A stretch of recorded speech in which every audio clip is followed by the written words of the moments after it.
The woman signed the visitor log with Rachel Hartley's exact handwriting. Same loops on the R, same way the Y descended below the line, same pressure that made the ink bleed slightly through the paper. Jennifer Hartley stood behind the reception desk at Mercy General Hospital watching a stranger write her dead sister's name in the registry, and her blood turned to ice. Rachel had been gone for 7 years.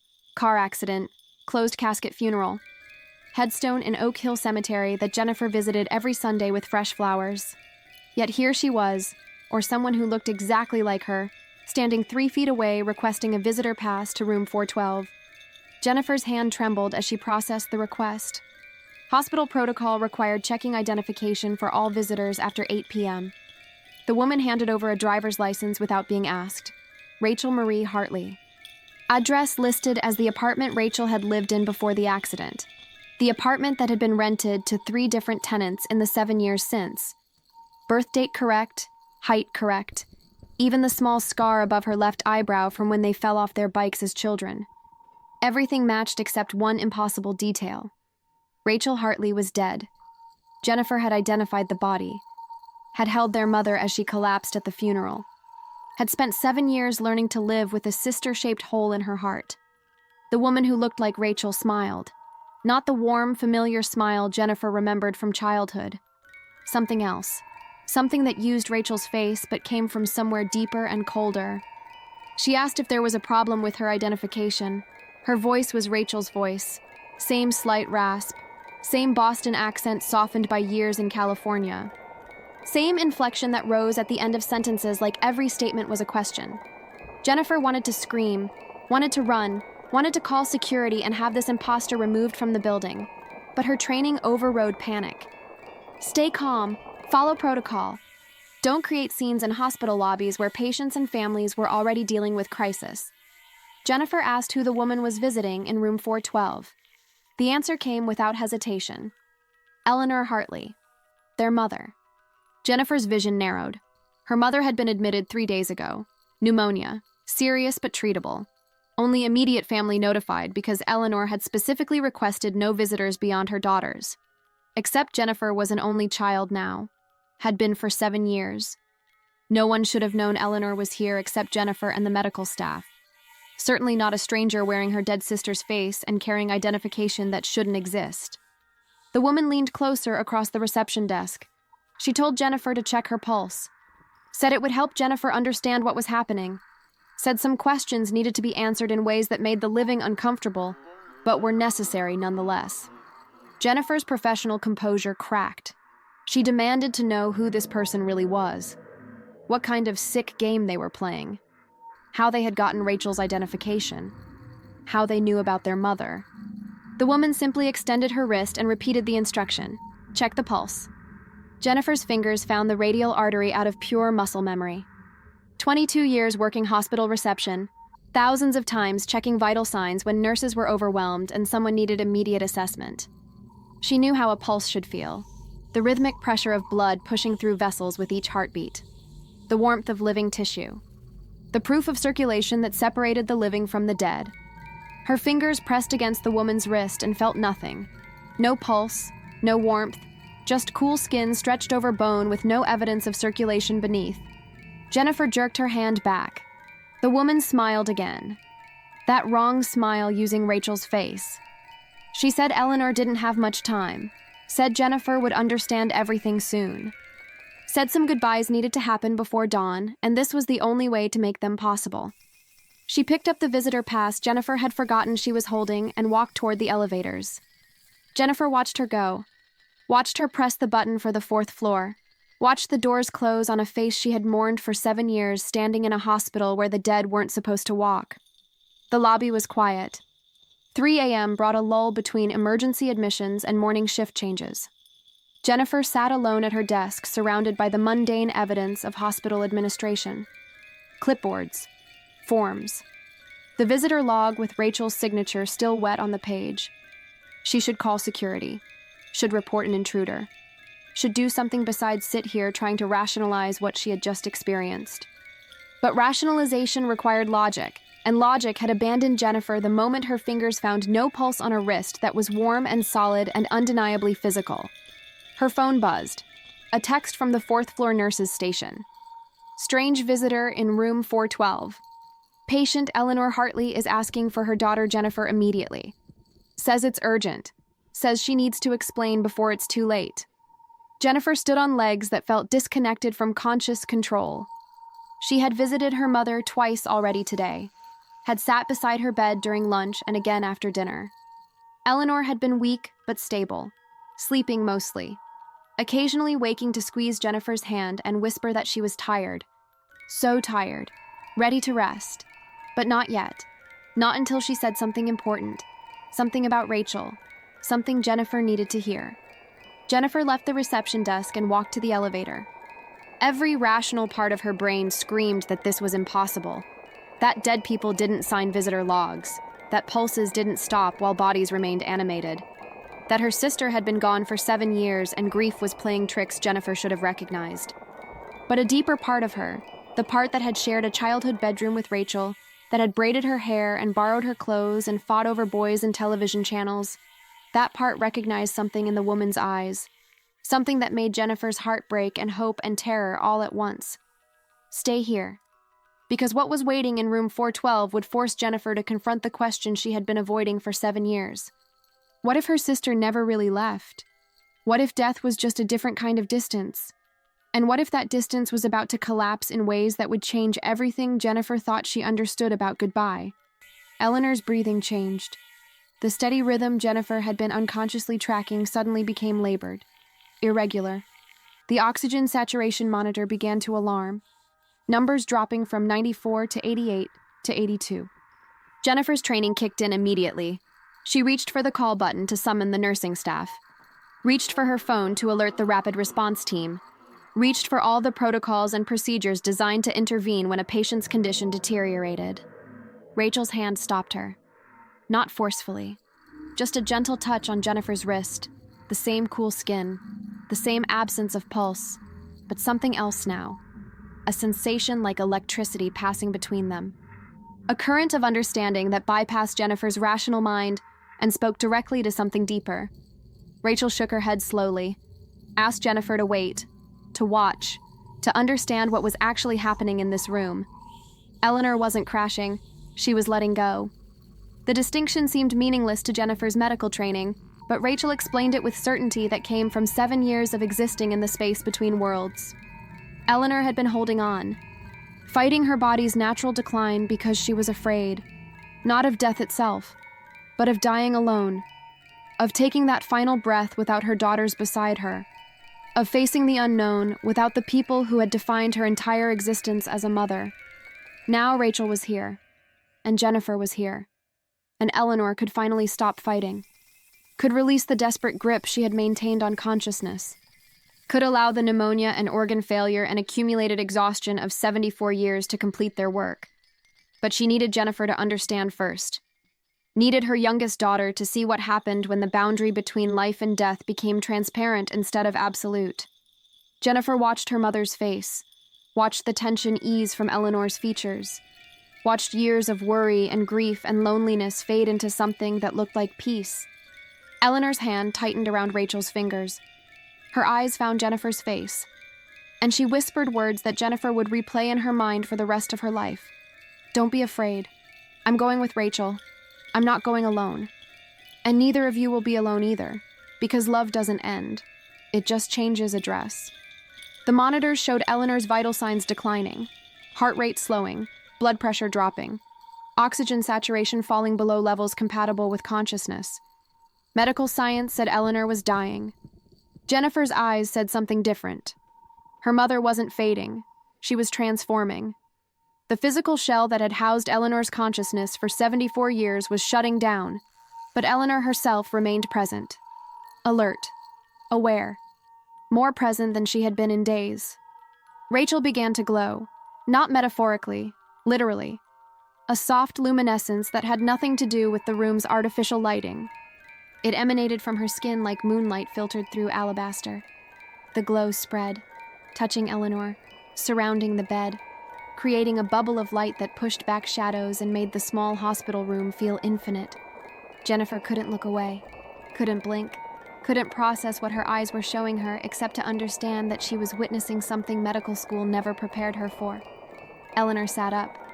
Not the labored movement of a sick woman struggling against failing muscles, but fluid, easy, like standing up from a comfortable chair. She removed the oxygen cannula herself, disconnected the IV line, stepped out of the bed wearing a hospital gown that somehow looked dignified instead of degrading. And she looked young, not physically. Her body still showed 74 years of living, but her eyes, her expression, the way she moved, all of it transformed by the absence of pain and fear and exhaustion. Eleanor embraced Rachel, mother and daughter reunited after 7 years of separation that had felt like lifetimes.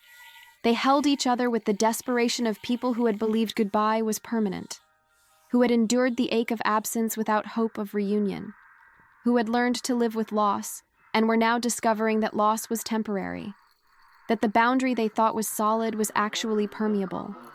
That death was just a different room in the same house where families continued to exist together. Jennifer looked at the bed. Her mother's body lay there, still, silent. The monitors flatlined with alarms screaming into the quiet room. Medical staff would arrive within seconds, would attempt resuscitation, would follow protocols designed to reverse what Jennifer was watching Eleanor willingly complete. But the body in the bed was empty now, a shell. A vehicle Eleanor no longer needed. Because Eleanor was standing 5 feet away, young and whole and radiant, holding her daughter Rachel and beckoning for Jennifer to join them. Jennifer stepped forward, not consciously deciding to move, just responding to a pull stronger than gravity. She reached toward her mother and sister. Her hand passed through them like they were made of light instead of flesh. No resistance, no physical substance. Just warmth and love and the certainty that they were real despite being intangible. Eleanor spoke without moving her lips. Words that appeared directly in Jennifer's mind. You have time still. Years. Decades, maybe. But when your time comes, we'll be waiting. Both of us. Right here at the boundary, ready to help you cross. Ready to show you that death is just going home to a family that never really said goodbye. The door burst open. Lisa Chen and 2 other nurses rushed in with crash cart equipment. They surrounded Eleanor's body, called codes, initiated chest compressions, started the mechanical rhythm of attempting to restart a heart that had made its final beat. Jennifer stood back and watched them work. Watched them fight to reverse what Eleanor had chosen. Watched them refuse to accept that some endings were meant to happen, that some deaths were acts of will rather than medical failure. Rachel and Eleanor faded, not disappearing, but becoming transparent, translucent, like images projected on smoke that dispersed when you tried to touch them. Rachel looked at Jennifer one last time, mouthed words Jennifer understood despite the chaos around them. I never left you. I've been here the whole time, waiting for the moment you were ready to see me. The moment Mom needed me enough that the barrier between our worlds became thin enough to cross. Then they were gone. The light faded. The room returned to normal hospital fluorescence. The crash team worked for 18 minutes before Lisa called it. Time of death, 3:47 a.m. Natural causes. Expected outcome given the patient's condition. Jennifer stood against the wall and said nothing. Made no objection when they covered her mother's body with a sheet. Filed no protest when they offered condolences and sympathetic touches on her shoulder. Just nodded, accepted. Let them believe she was in shock from sudden loss. Because how could she explain what she had witnessed? How could she tell them her dead sister had been real? That her mother had chosen her moment?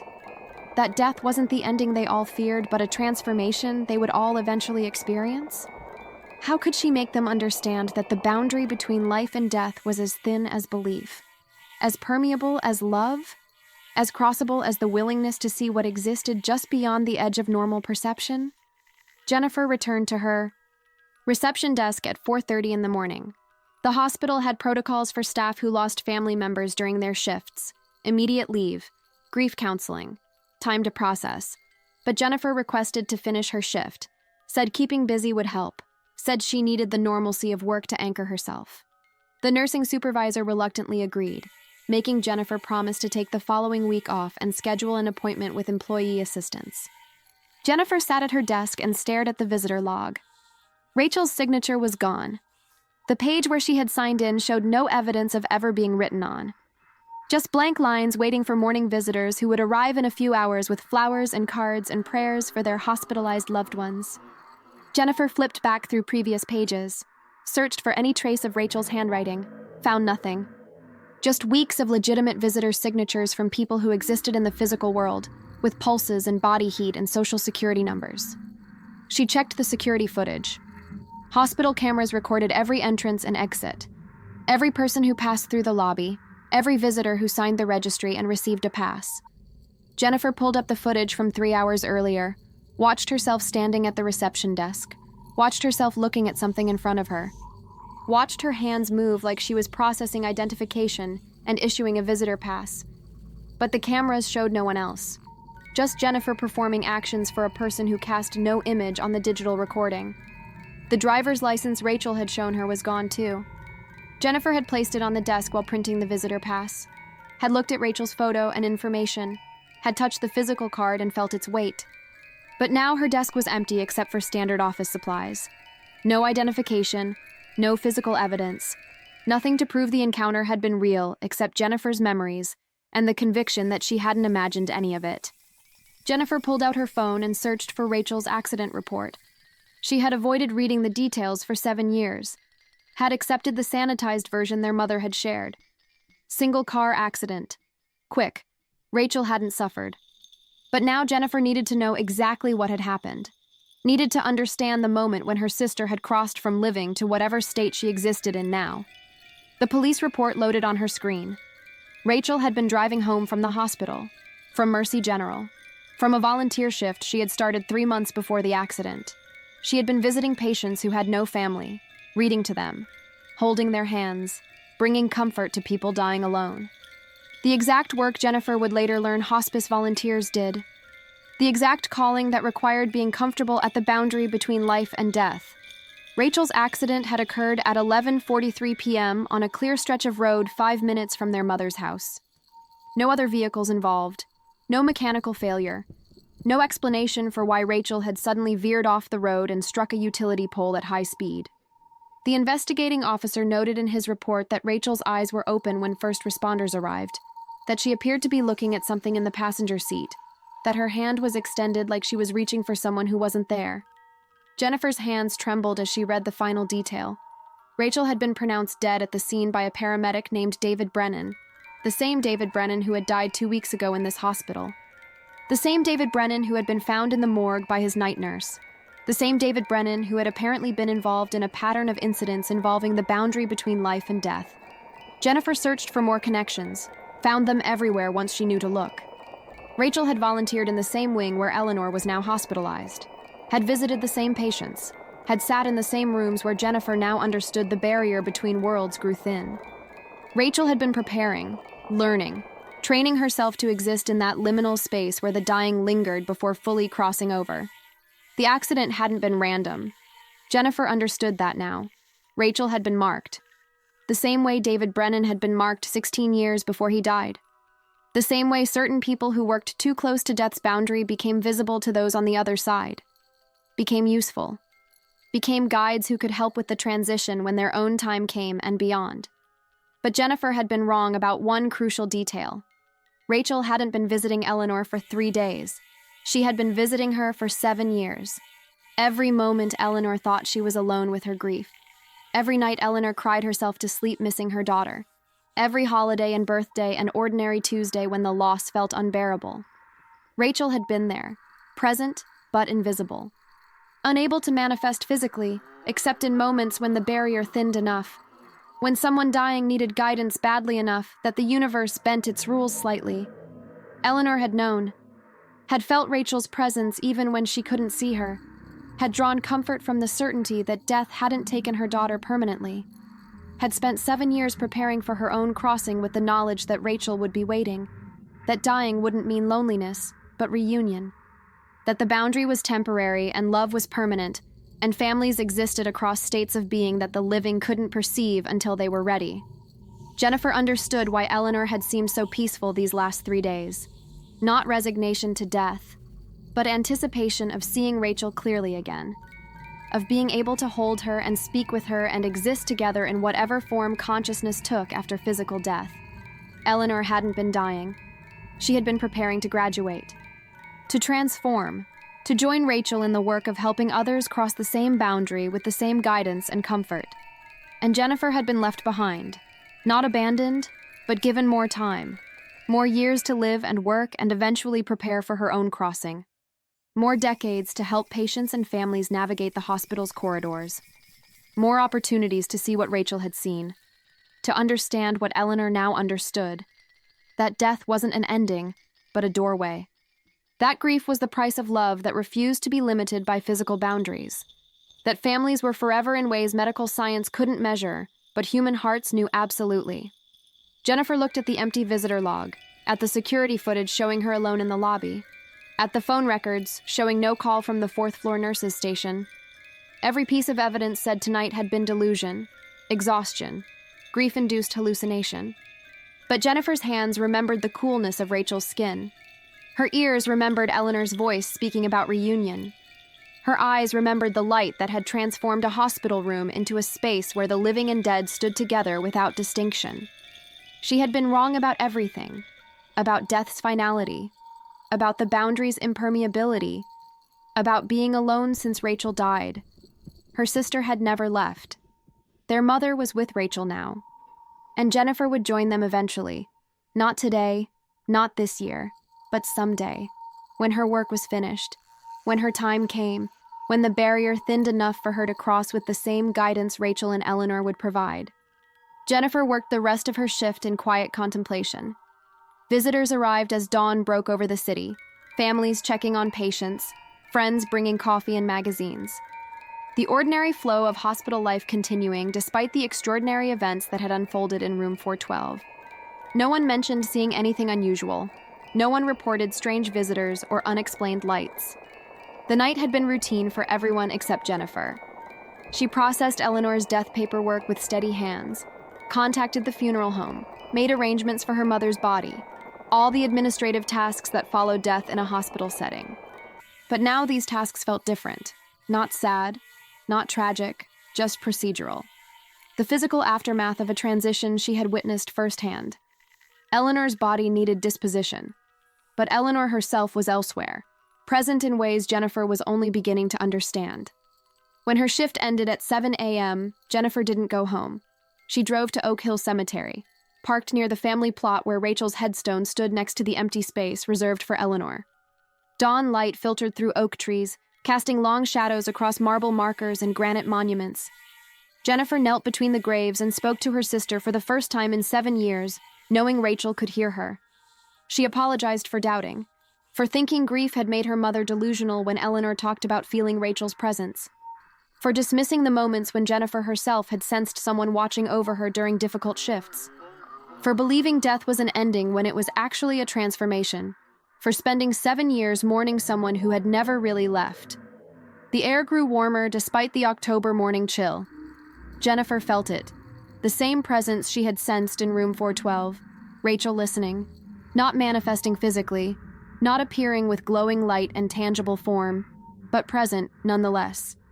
Close enough that Jennifer could feel her sister's love like sunlight on skin. Close enough to know she wasn't talking to stone and earth, but to consciousness that existed just beyond normal perception. Jennifer made a promise. She would stop working reception, would train as a hospice volunteer, would learn to help dying patients the same way Rachel had helped them, would position herself at the boundary where life met death and offer guidance to people making the same crossing Eleanor and Rachel had completed, would become useful to those transitioning, would prepare herself for the day when her own time came and she would join her mother and sister in whatever work they did on the other side. Years passed. Jennifer kept her promise. She volunteered in the same wing where Rachel had worked, sat with dying patients who had no family, read to them, held their hands, whispered that they weren't alone, that someone was waiting for them on the other side. That death was just walking through a doorway where people they loved stood ready to welcome them home. She saw Rachel sometimes, brief glimpses, a figure in doorways, a presence beside patients in their final moments, always there when someone needed guidance, always watching, always present. Jennifer always working the same territory she had claimed 7 years ago when her accident had transformed her from volunteer to guide. Jennifer never tried to make Rachel manifest physically again. Understood that the barrier only thinned in specific circumstances, that forcing it served no purpose, that faith meant trusting what you couldn't always see. Jennifer saw Eleanor too. Her mother appeared to patients who reminded her of herself. Elderly women dying of pneumonia or heart failure or simple exhaustion. Eleanor would sit beside them in the hours before death, would hold their hands, would whisper about daughters waiting on the other side, would ease their fear of dying alone by being the proof that no one ever truly died alone. That guides existed.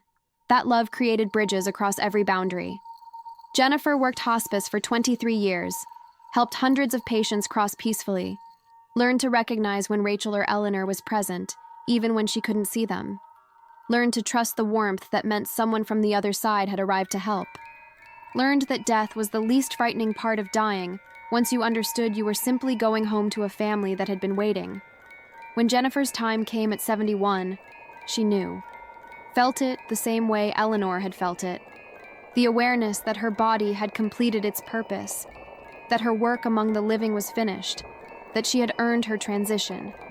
She went to Mercy General not as staff, but as patient. Pneumonia. The same condition that had taken Eleanor. The same way Rachel had helped their mother cross. Jennifer lay in a room 3 doors down from where Eleanor had died. Different number. Same wing. Same view of oak trees through windows that framed autumn light exactly as she remembered. She wasn't afraid. Wasn't fighting. Just waiting with calm certainty for the moment when the barrier would thin enough for her to see clearly what she had believed for 23 years. Rachel appeared first. Still young, still beautiful. Still wearing that wrong smile that wasn't wrong anymore because Jennifer understood it came from knowledge the living couldn't access until they were ready. Eleanor appeared beside her, mother and daughter together, both glowing with that same soft light. Both reaching for Jennifer with hands that had no pulse but infinite warmth. Jennifer let go, released her grip on physical form, felt consciousness separate from flesh the way she had watched hundreds of others separate, felt the transition she had guided so many through, felt Rachel's hand take hers, felt Eleanor's arms embrace her, felt the boundary dissolve completely as she crossed from living to whatever existed beyond. Her last thought as Jennifer Hartley, the hospice volunteer, was gratitude for 7 years of faith, for 23 years of service, for a mother who taught her death was transformation, for a sister who proved love transcended physical boundaries, for patients who trusted her guidance, for the fear that had made her question until questioning became certainty. Her first thought as Jennifer Hartley the guide was recognition. Understanding her work wasn't finished, that she would remain at the boundary, that she would help others cross the same way Rachel and Eleanor had helped her. That families existed forever in forms that changed but never ended. That she had graduated from volunteer to guide, from living to transformed, from daughter and sister to part of the eternal work of ensuring no one ever died alone. The 3 of them stood together in room 408. Jennifer's body lay still on the bed behind them. Monitors flatlined. Medical staff would arrive soon, would document another peaceful passing, another expected death, another elderly hospice patient who had lived a full life and let go gracefully. But Jennifer was elsewhere now, standing with her mother and sister, looking at the hospital where she had spent decades working, ready to continue that work from the other side, ready to appear to dying patients who needed guidance, ready to be the proof that death was just going home. That fear was optional. That love created doorways across every boundary the universe erected. In the end, perhaps the real miracle was fear. The fear that kept people from seeing what existed just beyond perception. The fear that made death seem like an ending instead of transformation. The fear that prevented the living from understanding they were never alone. That guides waited. That families persisted. That consciousness continued. That love refused to be limited by something as temporary as physical death. Have you ever felt the presence of someone you've lost? Share your story in the comments below. In the end, perhaps the real miracle was fear.